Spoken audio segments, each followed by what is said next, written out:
shit, I can't create a live video. What? I'm banned on Facebook from creating live videos. What the heck did you do? So I posted a Hunter Biden holding balloons. You remember during the Chinese spy balloon, there was that Hunter holding balloons, and it was a Chinese spy balloon, which hilarious and accurate. And I keep getting banned for using somebody's private information or private photos. And I can't find it. I can't delete it. They just use it as a way to bludgeon me whenever. So yeah, I don't know how to get rid of it, but So election interference? Yes, they're not letting me elect. They're not letting me elect to use their platform. So we're streaming, I guess, on the other stuff. So all right, here we go. Welcome to We Are Libertarians. My name is Chris Spangle. That is Harry Price. Today, I have no idea what we're doing. So I'll tell you a little bit on the other side of these commercials, the plan. Maybe Harry can tell us the plan, but a little bit of a change of format, and we'll talk about it on the other side. So stay tuned right after these words. All right, welcome back to We Are Libertarians. My name is Chris Spangle. Harry Price, how are you today? Going good. Yeah. Harry, you almost sound like you're on your computer, but maybe tap your mic for me. Let's hear that. All right, you're on your mic. It just could be up a little bit more. All right, sorry. I could probably talk differently. So Harry and I haven't met since, I don't know, February, whenever we talked to our friends from the Fake Ass Book Club podcast, when we got together in the Doolittle Studios. And so I said, hey, let's get together and talk about a plan for moving forward so we can be somewhat regular and just stick to this, because Harry has a young child. I have 2 young children, and it just becomes very difficult. So, We Are Libertarians morphed into the Chris Spangle Show, and that out of necessity has become a lot of conversations and much more focused on my interests as a result, because it's called the Chris Spangle Show. And, but we do love the panel format when we can do it. It's just that, look, the old days of coming over on Tuesday night at 7 p.m., drinking some beers and chit-chatting till 11 don't work when your wife won't let your friends come over and you're tired by 5 p.m. So we brought We Are Libertarians back. We fell off the rails a little bit, but we kind of want to tweak things a little bit. So Harry's like, I don't want to do the Chris Spangle Show, and I understand why, because what we have always done traditionally is take something in the current events of the news of the day. This week, for instance, it would be Trump's 3rd indictment and breaking that down and going through it. And I try to do some of that on the Chris Spangle Show, but in reality, I have a new policy.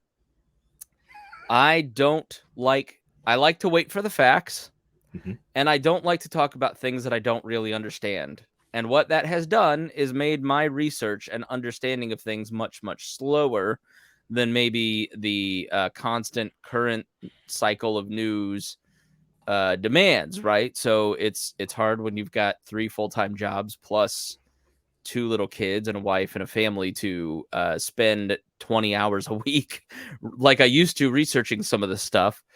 But I can give quick reactions on the Chris Spangle Show, and I'm going to start doing more of that in the Patreon behind the paywall. So please sign up for that. Really would help us out. We're starting to get to the point where we're not making any profit, and I've always said, if I'm starting to have to pay out of my pocket for the We Are Libertarians Podcast Network and the Chris Spangle Show, I'll just start cutting. I'll start cutting shows. Look, Brian Nichols, Boss Hog, Low Key Wall, you're on notice.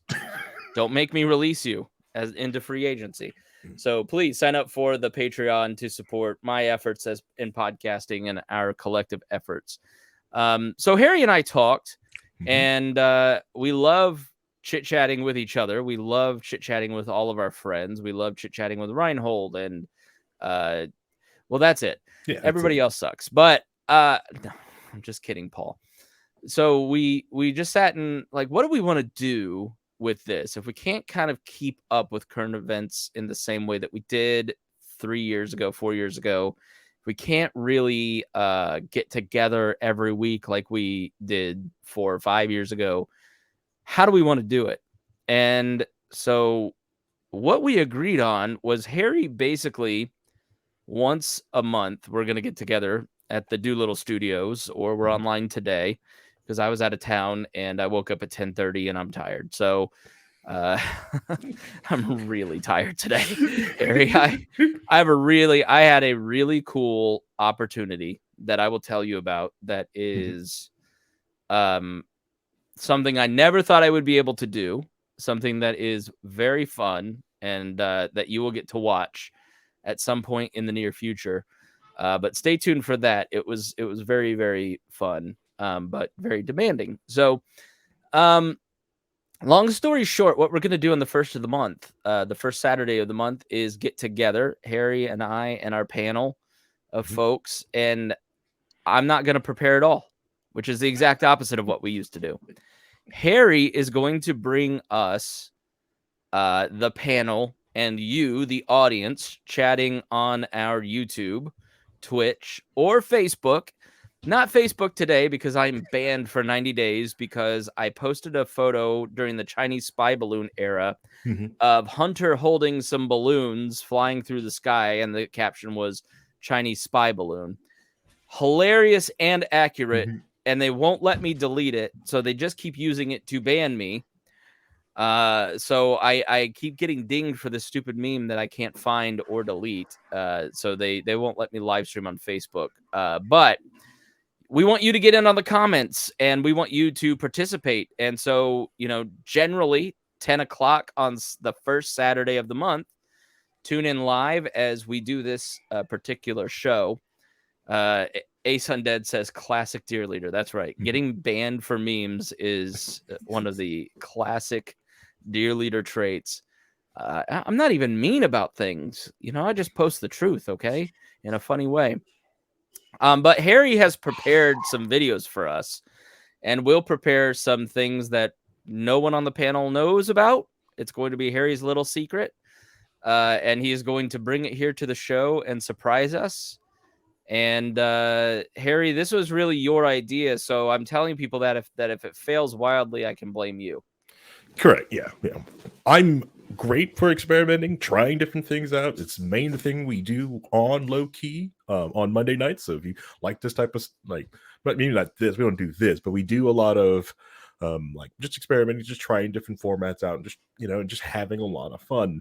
That one is a little bit less politics. We do. We kind of go around the edges on that show, but this one, and even today, this one's not really technically delve into too much of the politics on what's going on. This is more of going off to the side of it. So I got a couple of videos that I just kind of, of people in different spaces that I'm sure that Chris does not even have on his radar, and probably some of the listeners don't even watch. I'm perpetually online, especially now that I work remote. You're very online, as those of us in the real world like to say.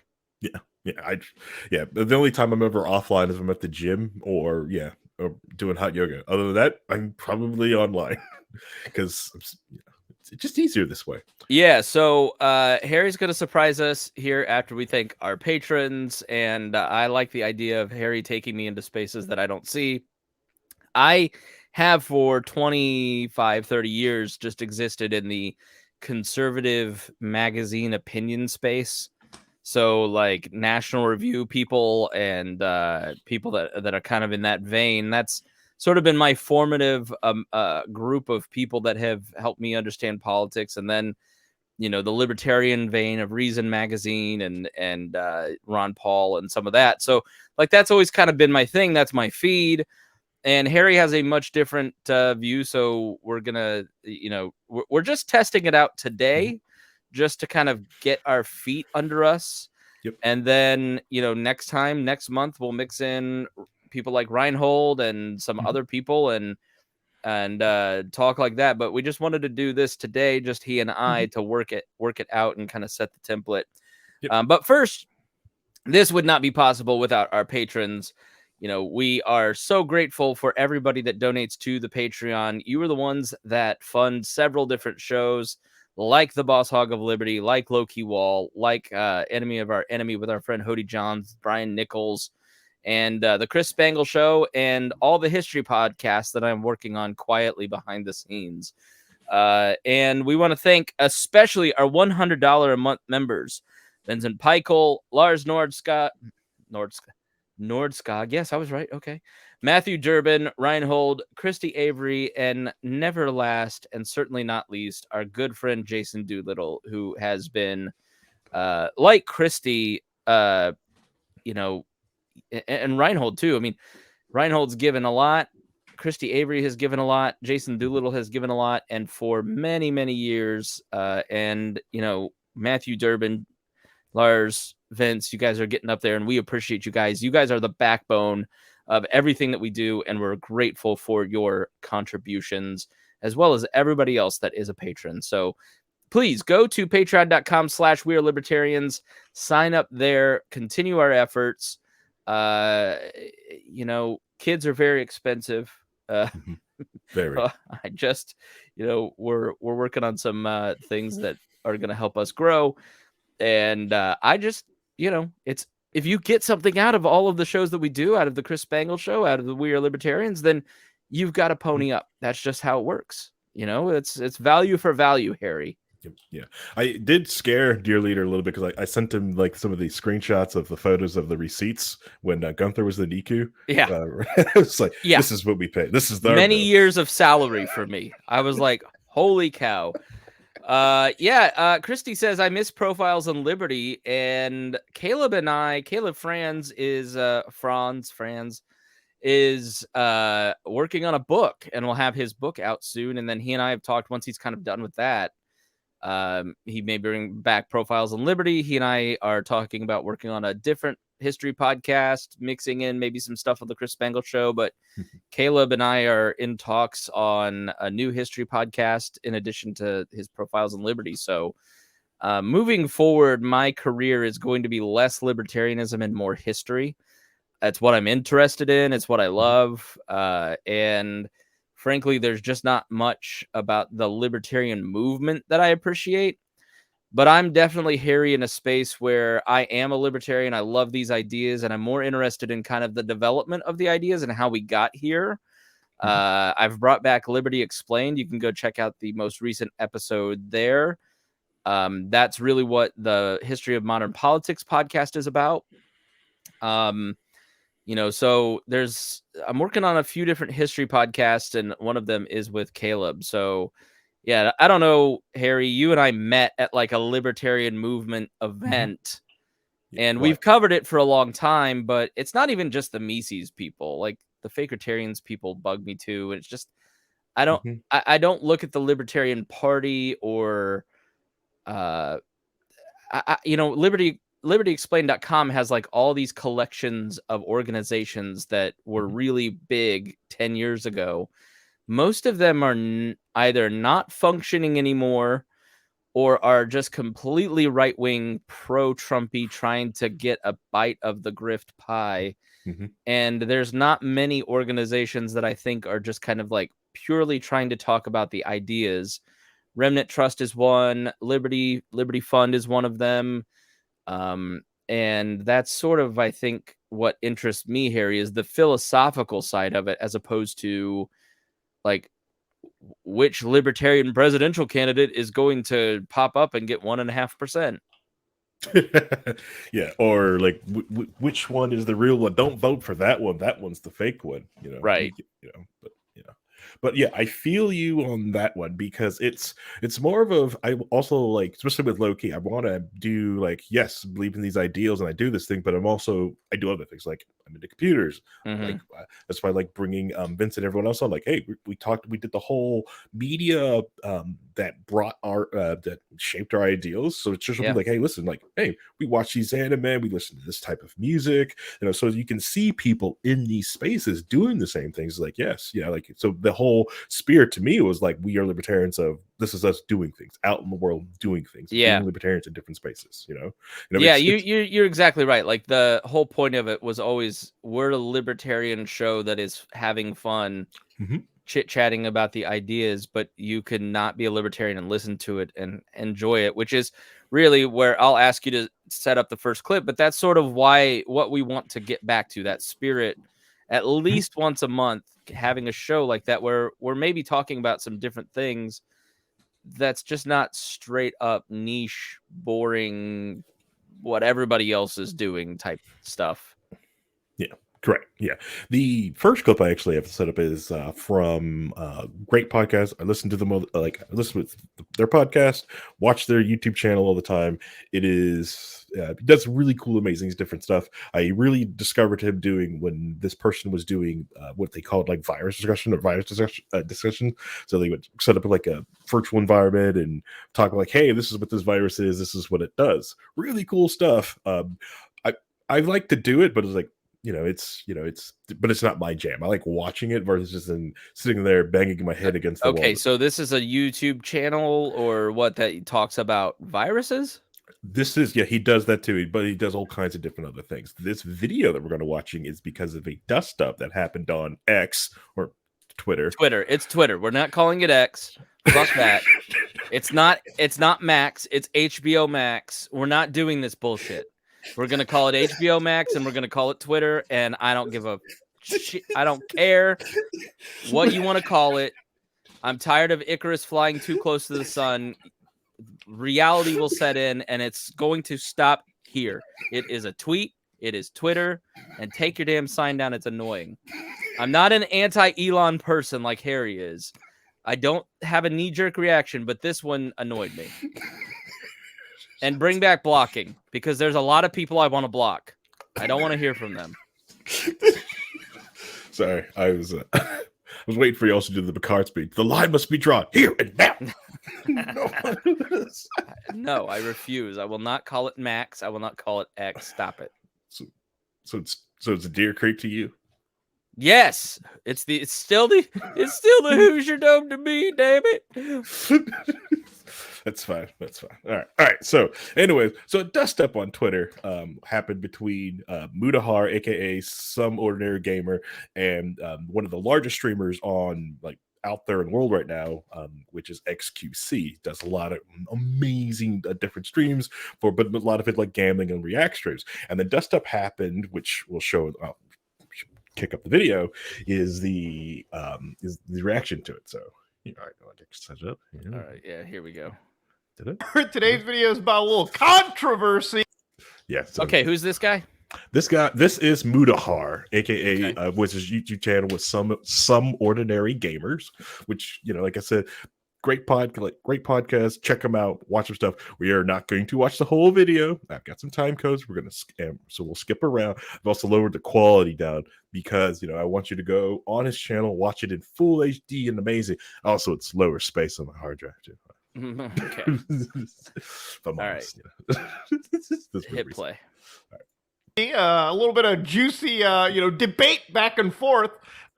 Oh, I just noticed me uploading it here to the stream. I can't see I don't have no time.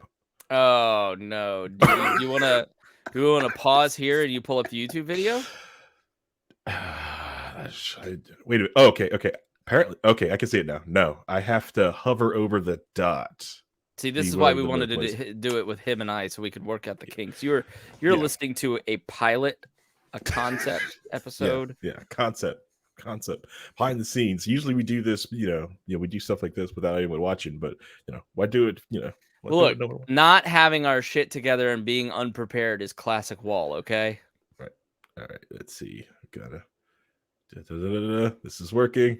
Wait. It's better and easier in VLC. I will say this. So I think I will probably queue them up in Marks and VLC for next time. Take it out of StreamYard and then put it into VLC and then pull up the VLC streamer and just share that window. I got it. This will work. Because I don't, this is working. I don't want to sit there and try to share it and then we have to probably, I don't know what'll happen. Let's just do this. Want a cheeseburger right now. You're making me, I don't know why I'm hungry. Oh, I'm starving. I just did a 60-minute hit Pilates class, and I just I only showered and sat down at this desk. was really hoping you would cancel so I could go get a cheeseburger. No, our agreement is we cannot cancel, no matter how much I wanted to cancel last night, so I could take a Somonex and sleep till 3 in the afternoon. I did not. That's fine. That's fine. Maybe, we should start, well, anyways, I'm going to hit this video so we get going because I want a cheeseburger now. Damn it. Anyways, back to the video. Claiming tools, then yes, I'm going to talk about it. Anybody that's suing a YouTuber, I will talk about it, because these are insane situations to be getting into. Life-changing, life-ruining scenarios in certain cases. So this all kind of stemmed from the fact that one creator, Bub Film, said Lamina spends months researching, scripting, editing a video just for React streamers to re-upload the entire thing and provide zero input. I said, shame garbage like this fills the recommendations tab, because... So yeah, this is what's setting it up. So this tweet, so basically which we'll go show through the video, is that a bunch of YouTube and like the whole YouTube space right now is getting filled up with people doing kind of like what we're doing, like reacting to this different content. Right. But it is way they're doing it. Like right now, like, yes, I paused it, we shrank the video, we've done the thing, and we aren't watching the whole thing, but like this will show you, like, and we'll get into this dust up that he had with, like I said, it's clout jacking. So a lot of the the reason that like libertarians interviewed other libertarians was so that, Tom Woods could come on their show when he wasn't, never mind. When he was respectable, right, when all that was hidden. Right. And then, you have Tom Woods on so you can clout jack his to raise your, right. So like, that's part of, like, Joe Rogan has a platform, but there's some podcast in the comedy charts that reviews Joe Rogan podcasts, and they're like number 15 in the charts. And I don't know what value they actually offer to people, but I would never listen to it because they're not offering the initial source. Like Lex Friedman. I don't know who Lex Friedman is, but Lex Friedman is able to get all these famous people. I think Dave Rubin's a great example of this. David Rubin offers absolutely nothing to anyone. He is an airhead. He is a clout chaser who uses the clout of people that have achieved something to try and to position himself within a certain space to make money. I have zero respect for that guy, right? And so what a lot of people are doing who they can't get Mr. Beast on their podcast, they don't have the talent of Mr. Beast, will go on and do a reaction video to Mr. Beast to use his algorithm lift and searchability to get eyeballs on their stuff. And it works great, Harry. Oh, so you say we should be watching the Mr. Beast?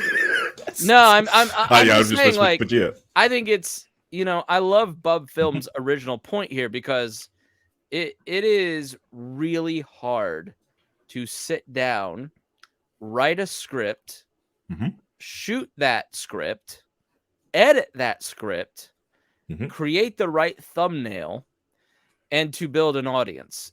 It'll take you 10 hours to make a 3-minute little thing that really hits for people. I talked to a major Instagram influencer. She makes videos that are, reach millions of people. She started out small. She spends 3 to 10 hours on a 45-second clip, only for other people to go and click the download tab to steal her shit. And I think that's just classless to me. So, it'd be better if people tried to do what Bub Films is saying here, which is spend those months researching, creating value for people, as opposed to just, trying to fill the recommendation tab using the clout of other people who did the work. Yep. 100%. Yep. So, yeah. So now you can actually see, like, oh, so this is what this is going to get into. Oh, yeah, it's going to be fun. I'm hitting play. Because it does. Now, there are some creators that are totally okay with reactive content, some that aren't, but of course, the general idea of reactive content, the ones that I've really talked about, is no matter what, if you upload somebody's entire video in full, not only is that incredibly copyright infringing, but because you're stuffing a finite amount of area in the YouTube algorithm and the recommendations engine, you yourself are stifling out other original creators on the platform. Now, I've always maintained that if you are reacting to videos on stream, that's totally okay. I think a lot of people do, especially when you're off on a different platform like Twitch, like Kick, like Nico Nico TV, like Billy Billy TV, like TikTok Live. But it's when you take that reaction, or sorry, that whole 2-hour video block, or however long it may be, that contains the entire video you've reacted to, re-upload it to YouTube, title it in the same way, use the same metadata, and then ape on the algorithm, that's where the issue comes out from. So yeah, basically saying everything you just said, boom. It's in plain English, just try to get people to understand like what the heck is going on. Why are they doing this thing? Yeah, I don't think there should be like a law against it or anything like that, but I think a code of ethics will eventually spring up. Like the written word goes back, to the 1500s. And over time, plagiarism became an unethical thing where, you can still be a blatant plagiarist and a total liar and become president. You didn't go to jail for your plagiarism, but, back when there was some honor in 1988, your campaign got ended. I'm talking about Joe Biden. Look up his plagiarism scandal. But I think it's a good example, like in colleges, you're not going to go to jail for plagiarism, which if you don't know that word, that's where you blatantly just take a piece of writing. Like I can't go to Jonah Goldberg's a writer that I like reading. I can't just go copy and paste 2 paragraphs and say Chris Spangle wrote this. And you really can't even copy and paste. There's limits as to how much you can kind of like highlight, right? And there's no rules against it. You're not going to get banned from Substack. You're not going to get put in jail for it. But people within the community self-police and say, you can't just like rip up other people's talents for your own. And it's self-policing, it's ethics, right? And I think that'll develop in the video and podcasting space is you will see like a guy like this who has a platform start to say, look, we need to standardize some ethics as to what you can and can't use of other people. Like we're taking this guy's video right now and trying to add some value to it. And he's saying, that's cool. I'm fine with that because you're kind of promoting me, but you're not ripping me off. Right. So I think the internet age, Harry, part of what I've been thinking a lot about is how new all of this is. Like I was at the fair yesterday and you've, I assume, been to the state fair, and in one of the barns back in Pioneer Village, they have the cabin from 1822. Yes. Right. And they have a new chart where this chart has the 7 generations of people that came from the settlers who posted up there in 1821, going back 7 generations. And if you really look at those 7 generations going back to 1821, life through the 60s didn't really change for those people.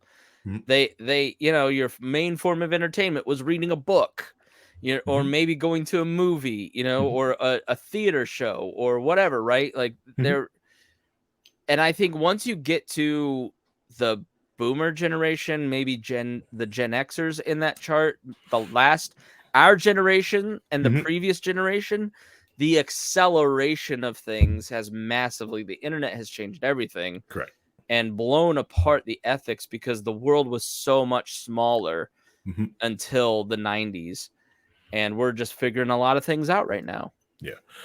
I'll try to like make this point real quick to get back to the video, but like I just was recently had a talk with a friend, and he was giving this great story because he was talking to a Mennonite and was talking about like, you could probably use a car. Why are you using this horse? And he just like, well, I just got to get to town. I'm only going into town. I'm not going that far. I could take all day that I need to be there. And then the other thing was like, my world is also a lot smaller than your world. So you have to understand like the car has made your world incredibly larger. Like I go through many towns a day just because I just want to go get milk, and I pass 3 stores because I want milk from this store, not milk from that store that's in my town, not just because I want to go there, because there's other things I could pick up from the other store that I want. And the other thing of when people talk about the other thing with horses and stuff like that, which world being small, is that you can breed your horse. So the horse that you have is you probably didn't buy it. You probably just been taking care of the descendants of your great grandpa's horse, because he bought a horse back then, and you've just been keeping up care of the descendants, so you don't have to buy your horse. So. Michael Rose says, what is almost as bad is people who take other people's content and pass it off as theirs, but in a different language from the creators, which I didn't know was going on. Yeah, that sounds awful. But probably especially happens in, especially like because people who speak English, unjust English, they're don't know that like they're watching a video of someone from a different language, and vice versa. Like someone could easily, now I'm thinking I may just start jacking the Chris Spangle stuff and just translate it to German and French. Go for it. Let's see how we do. I mean, I'm sure the Parisians will hear it and start writing. Probably. Next, she decided to clap back and say, I wonder what triggers people like you so much. Revenue share? Audience split? Algorithm? I heard this complaint a million times. And most public figures try to attack it from multiple angles. Now, at this moment in time, nobody's bringing up revenue. I'm just really talking about the impressions, right? Based on the finite recommendations algorithm, if I'm trying to watch videos out of like 12 possible blocks after my first YouTube video, and all of a sudden, my 12 recommended videos, like 5 of them are reaction videos because I've watched similar content, and obviously the metadata is being aped, that's a problem. That's what people are talking about, because it stifles out original creators. That's pretty much it. Now, I really responded back after that by saying, I know you're not the brightest, but I didn't expect you to be this intellectually dishonest. And I pretty much go with the entire statement that I made. I've even said that we've demonized individuals like Jinx back in the day for being a terrible reaction creator. Now, to understand, the reaction history on YouTube has been insane throughout the years. And I'm going to go.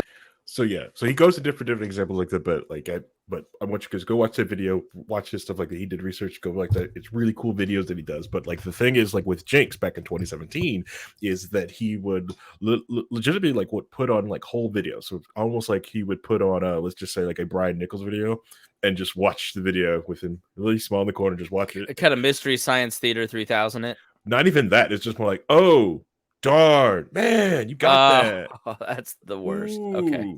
It's just like right. No added value to it, just literally reacting to it. Right. Mm-hmm. Okay. Yeah. Which like I can understand, like when people were doing that to like big studio trailers, like I haven't seen the trailer yet. We're gonna react to this trailer, which like Angry Joe, like I watched Angry Joe all the time. I love Angry Joe stuff. Ryan Holt hates Angry Joe. I like Angry Joe.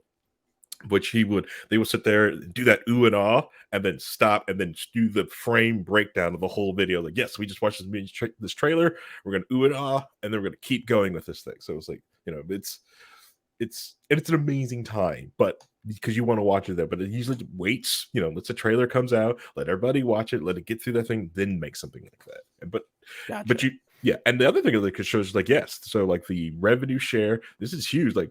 Especially right now with ad revenue being basically in the toilet right now for like ads.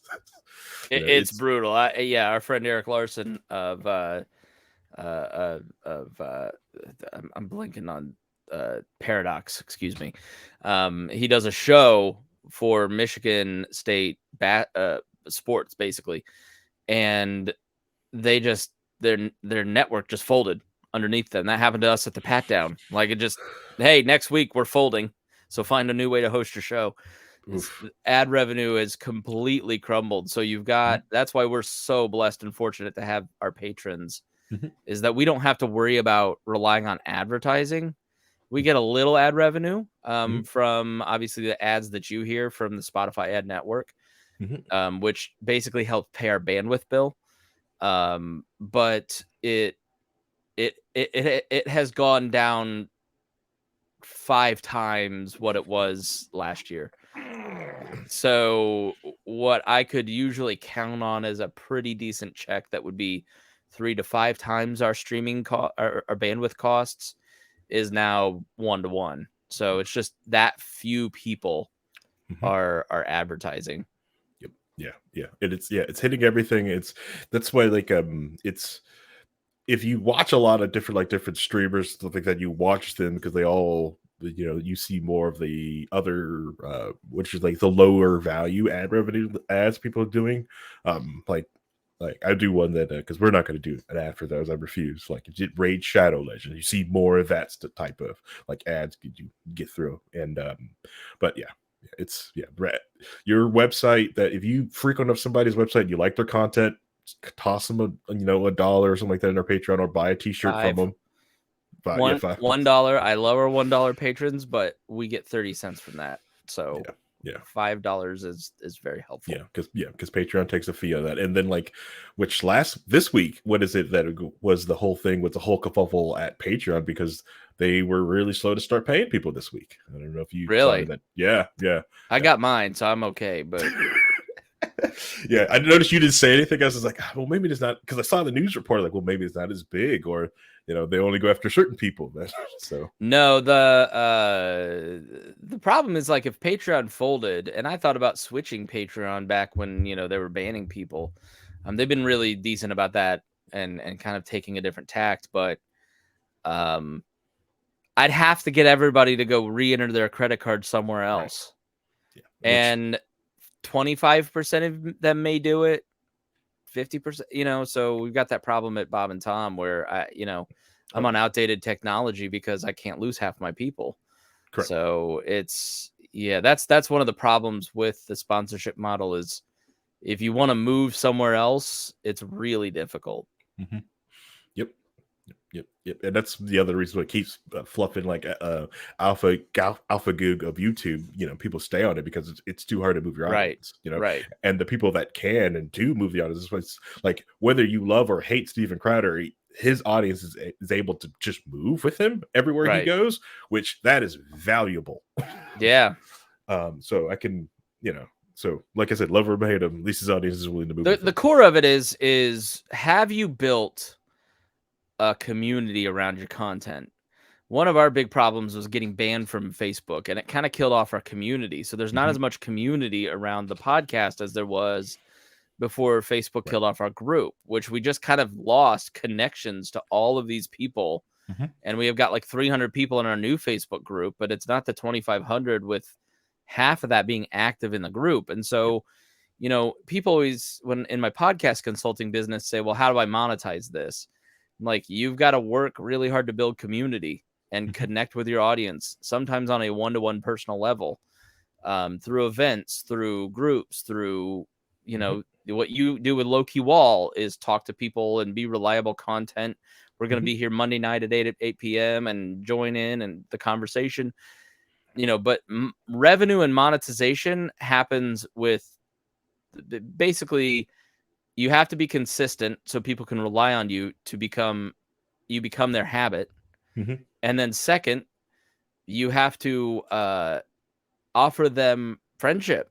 Like, that famous meme of people like sitting next to the sign of people laughing, and it's like, this is what it's like to listen to a podcast. If people have to feel like they're part of a community. And so if you're a habit and they kind of get some friendship from it, then they'll gladly buy products, buy t-shirts, move with you. And you're never going to do that if you're ripping off other people's content to kind of bring it back, Harry. Correct. Yeah. You're never going to get that. Yeah. You're chasing after ads. So you're just going after big fish or just doing it. Let me say something to Christy Avery. And I feel real lives help with community. They do. But I stopped the fake lives because you complained constantly. So it's been like a year. So be quiet. Yay, real. Y'all stopped. Y'all bitch so much that I stopped. I cost myself hundreds of views of my content because you and her wouldn't shut up about it. Look at the power of low key. Okay, see that key holders. The power of being annoying. See the power we have key holders. Is that what you call each other? Yeah, That's key holders. Yeah. We're still workshopping that day. Right now is the in-place name is key holders. What else does this fella have to say? All right, so then we're setting up things. So now we're going to show I fast forwarded to some of the bit of markers. So we're going to do like for there's like bad actions and examples and licensing, like of people doing like good right in the field. Because like what you did say early on, which the video goes into, is when they talk about where there's a code of ethics. So like other YouTubers, like copywriting striking another YouTuber is very in bad taste, and can get you shunned from a lot of different like YouTuber communities. Like, you sent a copyright strike to someone, you know, unless they're blatantly just going after somebody, like blatantly copywriting you. It's, you know. Yeah, I learned that I have this power at Bob and Tom, so people rip off our content all the time. Mm-hmm. And a comedian, I just kind of bulk went through and said, hey, take this down. Mm-hmm. And they threatened to remove a couple that I missed in error. They were like, we're going to remove your channel because of copyright strikes, which I was surprised by. Mm-hmm. So, but I could take it back, so it fixed the problem. But mm-hmm. YouTube's kind of getting real serious about ripping off other people's content. And a creator like this guy or us has the power now mm-hmm. to take your channel if you rip us off too much. Yep. Yeah. Action, transformative content. But once you say I'm watching a video I like to my people, you have literally admitted that you're not putting a video up for fair use purposes. You're not there to comment on it. You're not necessarily there to report news. You're not there for offering like actual critique commentary. You're literally just showing a video you like to your people. Now, I'm going to just tell you right now, we can argue in a similar way, another comparison. I like the movie Hackers. I want to show it to my audience. Let me upload that review onto YouTube. Oh shit, or not review, that reaction to YouTube. Oh wait, this independent studio called Metro Goldwyn Mayer is now suing me. Oh shit, how could I have avoided this?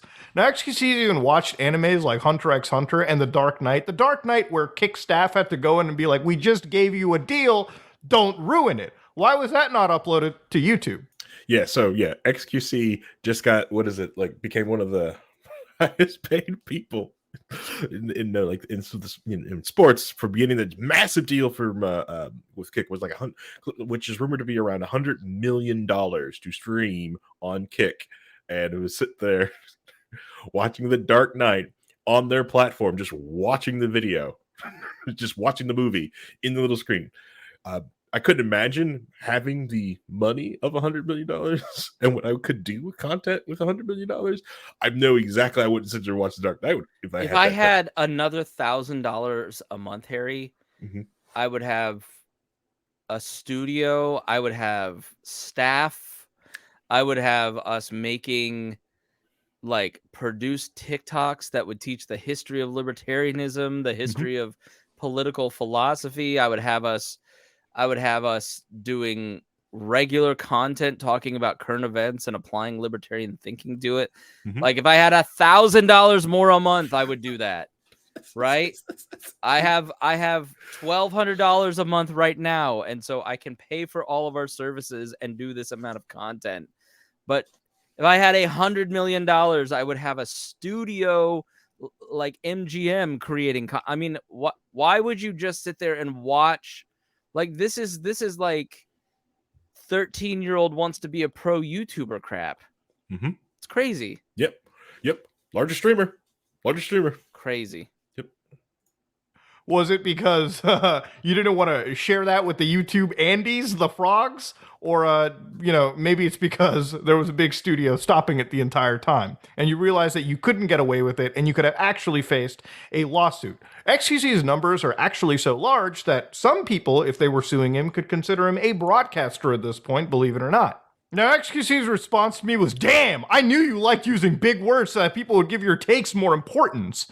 Dog, where did I use a big word here, okay? Let's look through my entire thing. Intellectually, so intellectually, that's 6 syllables. Inherently, 4 syllables. Dog, I'm sorry, it's basic English, okay? We both went to university. You went for chemistry, if I'm not mistaken. I went for computer sciences. We didn't take real English, but at least we know that it's a language that we use. Come on now, stop it. Little brother used... Reddit is down the hall and to the left. Used a 2017 example where I talk about Jinx.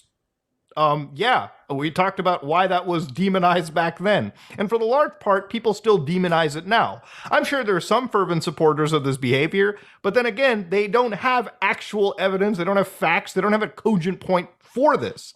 Also, I talk to most of the YouTubers I take big content pieces from and react to. Maybe send Daily Dose of the Internet a call and compare numbers on uploads and react. Actually, that might be a pretty good idea. But talking to most of the YouTubers isn't exactly a good answer.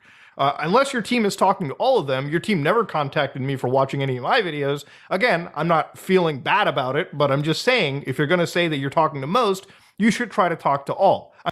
Yeah, so it shows like a lot of the what is it, like the bad,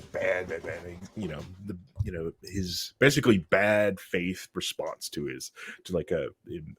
But like I said, that's the power of like XqC has, like how many numbers he has. So like I said, not only did he has that $100 million contract with Kick, like it's the fact of how many people actually watch his streams. Like if you get onto his streams on Twitch or Kick, he's got so many people watching him. He's considered a broadcaster, almost a broadcaster at that point, because how many people are watching. Yet he's willing to go through and basically reach down, grab someone else's video, and then bring it up there and watch it. And if you said like, if he's doing it to actually promote and stuff like that, like actually promote things and help people to like basically like pull other channels up into the stream, that would be okay, or reach out to them like, hey, I would like to do your video, and maybe like share some like, hey, I made this from watching your video, here's some of the cash for you, helping you out. Maybe that would be okay, but that's really happening. So yeah, I don't have anything to add to that, surprisingly. That's fine. Try to so yeah, you did, so I could scan. I think what I ought to do is take XqC's watching of The Dark Knight and then download it and then watch XqC watching The Dark Knight and comment on XqC's commentary. That's, I think, what I'm gonna do. It's okay. I'm gonna start like just downloading like the Brian Nichols show, rewatching the Brian Nichols show, just comment on it and see how long it takes to drive over. Can you do it with Reinhold? That's hilarious. And then Brian can watch Reinhold watching Brian and then comment on Reinhold. That'd be awesome. We just should do a whole circle. Let's just say they're not on the same side. It'd be great. We should do it. It'd be a great week. It'd be a great week. We just start a video. I should start a video from Low Key Wall and just like let it go through the entire podcast of the week as we all just make a copy of a copy of a copy. Should be great. Anyways. Or, they may sometimes rise. It really is a throw of the coin, so to speak. Now, one could argue nobody would watch this kind of content if it wasn't for a reactive streamer.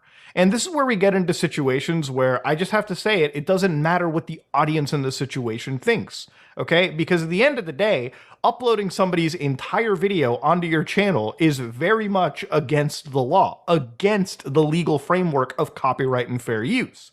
Now, when we look at copyright and fair use in this situation... Now, granted, like, Mutahar, he's in Canada. He's in America's attic, and he is... So he's talking about Canadian law and United States law. Yeah, he's up there. That terrible country up north, which, eventually they'll become just a... we'll carve that up. Look, that we beat them in 1812, and we shouldn't have let them live. Hey, Manifest Destiny 2.0. That's right. We left the white people alone. Let's treat them. How about American government treat the Canadians like they treated everybody who wasn't white?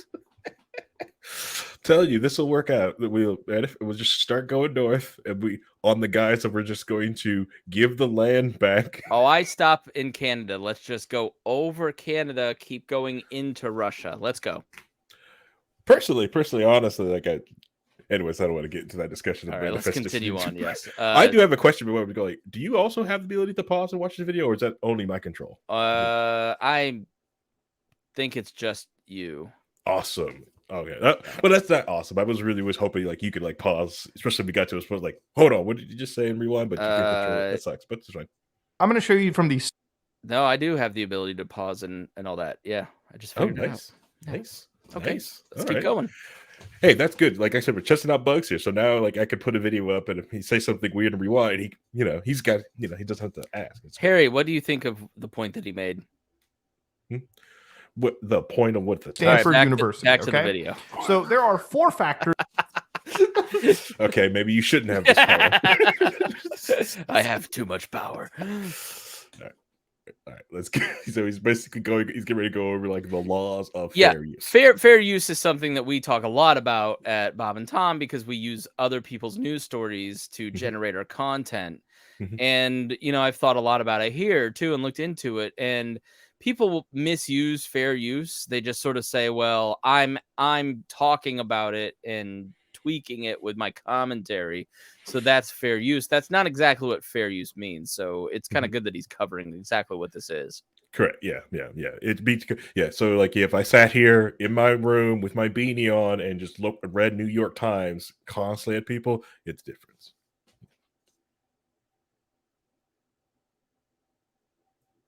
Judges consider the purpose and character of your use, the nature of the copyrighted work, the amount of substantiality, and the effect of the use upon the potential market. All very important.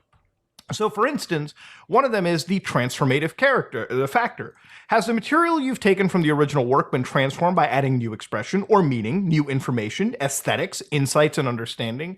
In a lot of cases, sitting around watching a video and then fucking doing one of these, or hey boys, I just pinched one off in the old bathroom there. I'll fucking drop some nuclear bombs out if you catch my drift. Oppenheimer that toilet. That's not exactly informative. Oppenheimer the toilet. That's funny. Yeah, so what this comes from, so one of the largest lefty political streamer, Hassan Anabi, Cenk Uyghur's cousin, right? The thing he does, he will put up whole videos of someone's content while sit there eating his cheeky nuggies in his mansion. All right, so this because look, Harry, the problem here is communists. You and I both know it. We have the conservatives were right about the educational system. We've created a generation of communists who think that content creators shouldn't get paid and that they should be able to rip off the hard work of other people. And let me tell you, creating content is actually difficult. It's not working in a coal mine difficult. It's not working as a construction crew on a road difficult. But if everybody could be a content creator that got to this guy's level, or I get paid to be me. People pay me to be Chris Spangle, and I get paid well to do that. And it's because I've spent 20 years learning how to, I don't know, create content that other people find interesting, or to bring a unique perspective, or to talk without a lot of ums and stutters, and be precise in what I say, and to be funny as I do it, right? Like, there's a skill set that I have that people pay me for, and to rip off that stuff and just say, you know, well, I don't find you, landlord, to be a legitimate person, so I'm going to kill you and take your property because it belongs to the collective, or I'm going to steal your content because it's a generation of people who saw nothing wrong with Napster. And as much as I didn't like Metallica back in the day, they did have kind of a point, Harry, that you can't just steal people's content because somebody had to pay. You have no idea how much money it actually takes to create a TV show. You have no idea how much money it takes to create a radio show. You think that it just means that people sit down and talk into a microphone. But 50, 60 people work on the radio show that I work for. Each one of them needs health insurance. Each one of them has benefits. Each one of them has life insurance and dental insurance, and should be paid a fair wage. And the disparity in entertainment of what the top makes and what the bottom makes, I understand why the writers are striking. But all those people should be paid a fair wage. It does suck when people at the top are making millions of dollars and the people at the bottom are making $30,000 a year, right?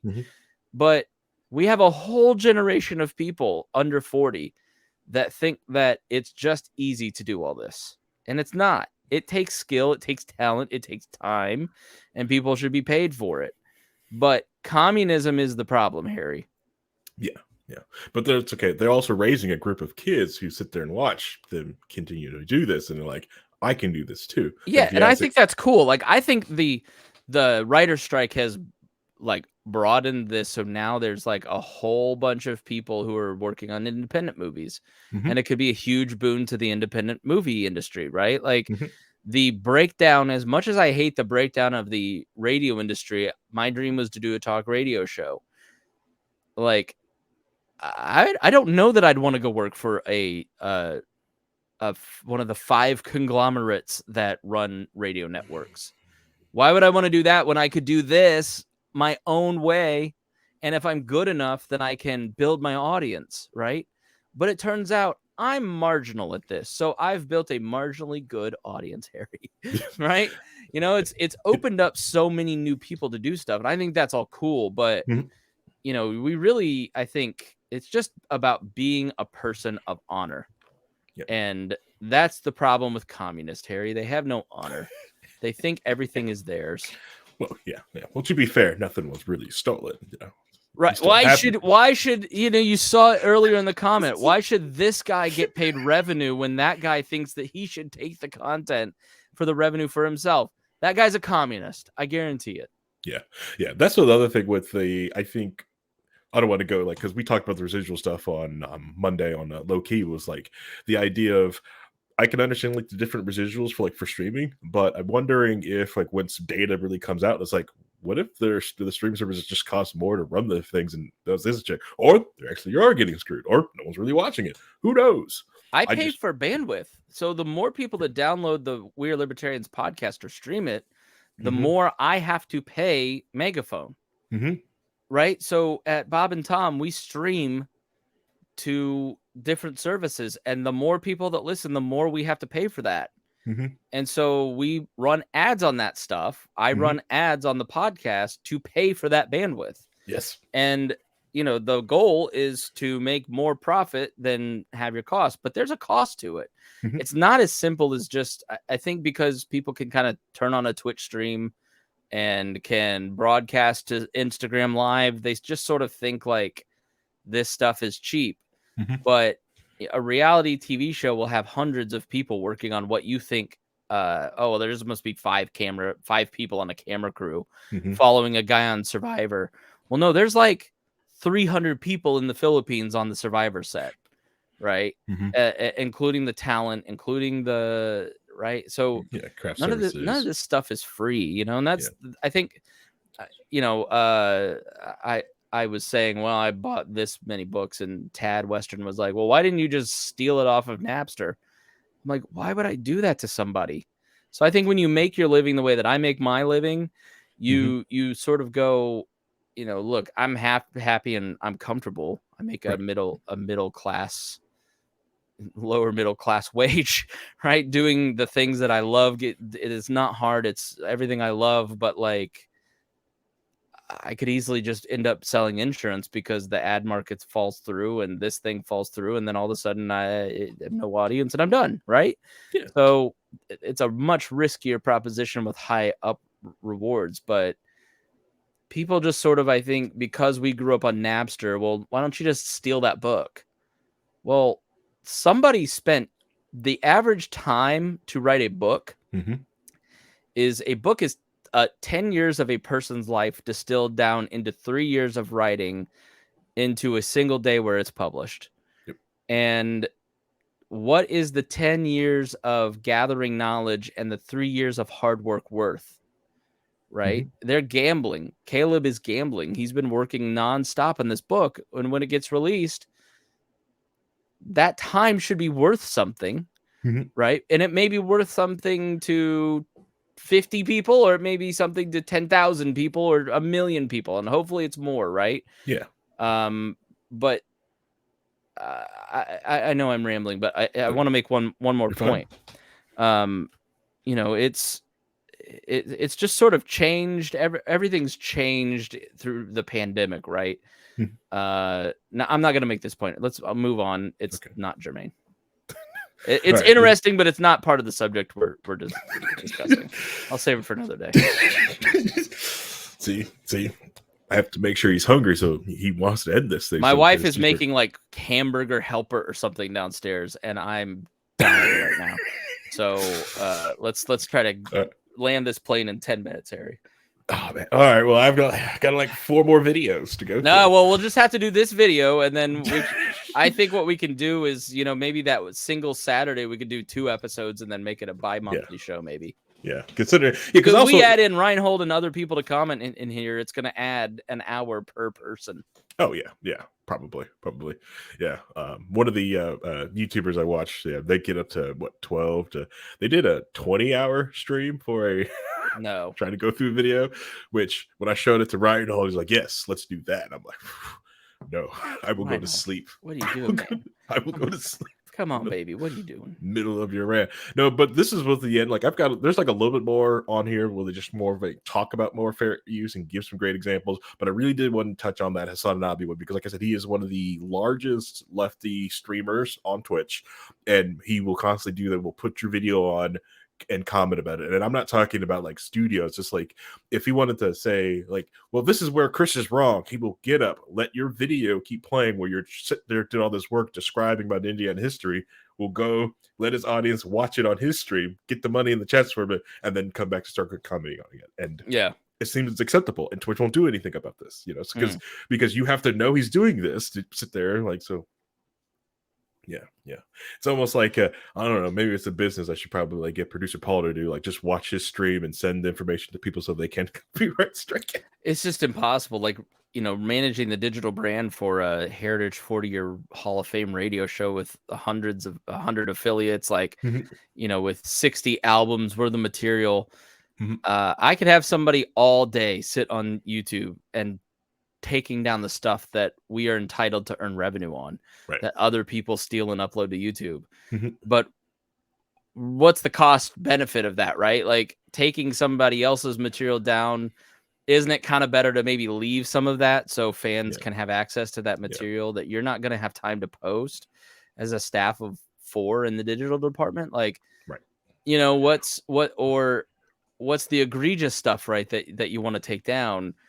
I don't know, like and these services are so overwhelmed with reports that they can't functionally, the algorithms don't effectively police it. AI can't do it well. People can't do it well. The turnover in compliance departments is huge because people are watching torture videos when you know, they're watching horrific things going on with children. Like, so people who work at Facebook's reporting department, like, are traumatized and need PTSD counseling. So literally, so I don't know. It's gotten better, but you as a creator always kind of have to determine, do we want to take this down? Yes, this is egregious. No, let's leave this because it can be helpful in marketing us. It's I don't know. There's no like rule book on it. It's just your gut feeling. Yeah. Or you comment underneath the video, hey, thank you for enjoying my work. Can you at least credit my video? Yeah, exactly. And people are happy to do that when you ask. Yeah, I think the other thing, which I think Facebook does, not Facebook, YouTube doles out, but very sparingly to only certain big networks, is the ability to leave the video up, but you get to claim the ad money on it, the ad revenue from it, which, you know, they only give that to the big name players, which also forces small people to want to join up to big networks. Sorry. Yeah, no, I mean, that's a great thing. So like if we live stream the radio show and somebody, you know, Tom plays Smoke on the Water, we don't get our video taken down, we can just send that revenue to the creator, or we can mute it or edit it out, you know? So I think YouTube and the music industry have kind of reached a point where they realize this isn't going to change. And so how can we create tools that enhance everybody's experience while kind of being fair?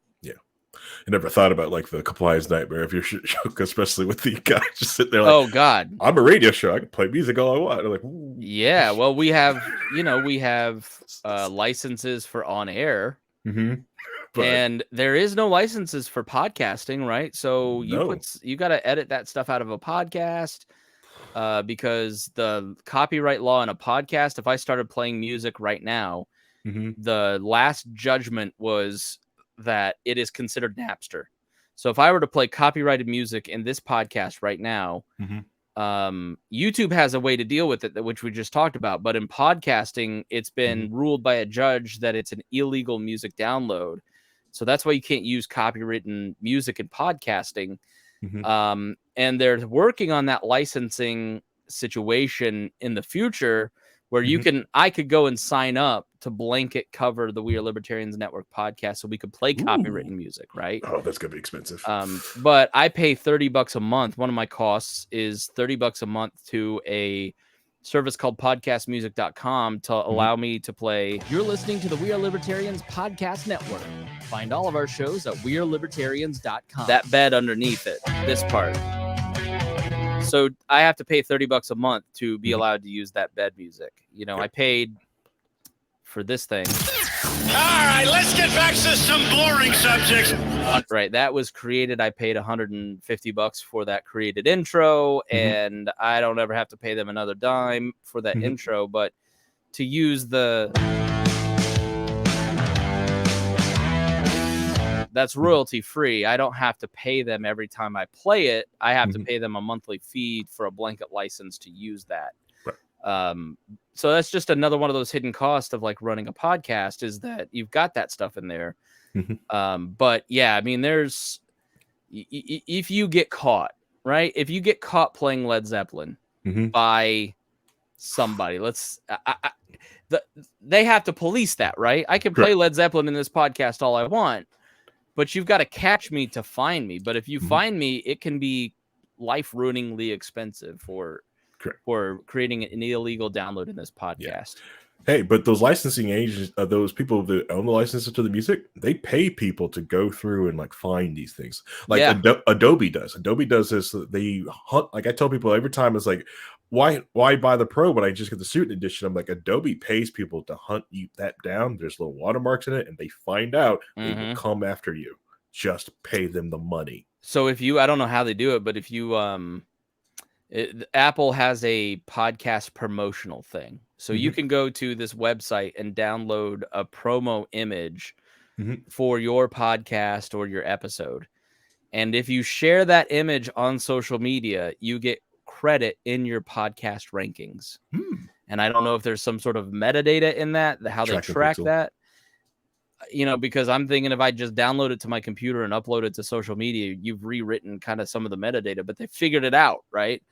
And it's like you said, there are people who are hired in cities to go around to various restaurants, barbershops, stores, to walk in and listen to the music that is playing in the background, and then ask to see the license for that music. And ASCAP and BMI hires people to go and bust small business owners for illegally playing music that they didn't pay a license for. And that's another little hidden cost that every business owner has to pay to SiriusXM or to, you know, all different services that run this stuff. Pandora has a service. But yeah, like you said, they're compliance officers all around just trying to be cops. They do it to gyms and stuff like that. Like, especially like your local small town gym, you know, like they put, like, if you wonder, like, why does the music suck at your gym? That's why. They don't have to pay the little thing. What is it? I forget what the sticker they have to put on the window is, but yeah, there's like a, for some of the, like, the proof that they have the license. It's on like, it also happens to karaoke too, like when you do like karaoke bars, stuff like that. But but yeah, that was the video. I was gonna go to a second one. No, we'll have to save it. You know, maybe next time we get together, we plan 2 episodes, and then we can or maybe we just stick at 1 episode a month and not get greedy. But I don't know. Yeah. The next video, like, it's also be good because this one is like, it's hot. It's really one I really like. Like a lot of people are watching it right now because of what happened in the thing. So it won't even be quick. Like if you, so next week, next month, you'll like it. All right, cool. All right, Harry. Good video, good discussion. Thanks so much. Love you. Appreciate you. Appreciate all of you listening to We Are Libertarians and simulcasted on the Chris Spangle Show. We thank you so much. And if you liked it, share it. Don't rip it off. Actually share it from the service that you're watching on. All right. Thanks so much. We appreciate you. And we'll see you again here on We Are Libertarians.